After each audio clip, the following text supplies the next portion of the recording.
18তম নিবন্ধনের ফল প্রকাশ নিয়ে যা জানালো নতুন চেয়ারম্যান। সম্মানিত ভিউয়ার্স, আসসালামু আলাইকুম রহমতুল্লাহি অবরকাতুহু। কেমন আছেন আপনারা সবাই? আশা করি আল্লাহর অশেষ রহমতে আপনারা সবাই ভালো আছেন এবং সুস্থ আছেন।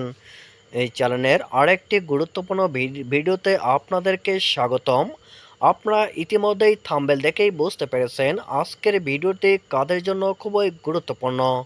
আজকের ভিডিওটি মূলত যারা 18তম শিক্ষক নিবন্ধনের লিখিত পরীক্ষার ফল প্রত্যাশী তাদের জন্য খুবই গুরুত্বপূর্ণ। কেননা আজকের এই ভিডিওটির মাধ্যমে আপনারা জানতে পারবেন আপনাদের লিখিত পরীক্ষার ফলাফল কবে প্রকাশিত হতে যাচ্ছে। চলুন ভিউয়ার্স, কথা না বাড়িয়ে মূল আলোচনা শুরু করি। বেসরকারি শিক্ষক নিবন্ধন ও প্রত্যয়ন কর্তৃপক্ষের নতুন চেয়ারম্যান মোহাম্মদ মফিজুর রহমান বলেছেন, 18তম নিবন্ধনের লিখিত পরীক্ষার খাতা মূল্যায়নের কাজ চলছে। খাতা দেখার কাজ শেষ হওয়া মাত্র ফল প্রকাশ করা হবে। এক্ষেত্রে কোনো কালক্ষেপণ করা হবে না।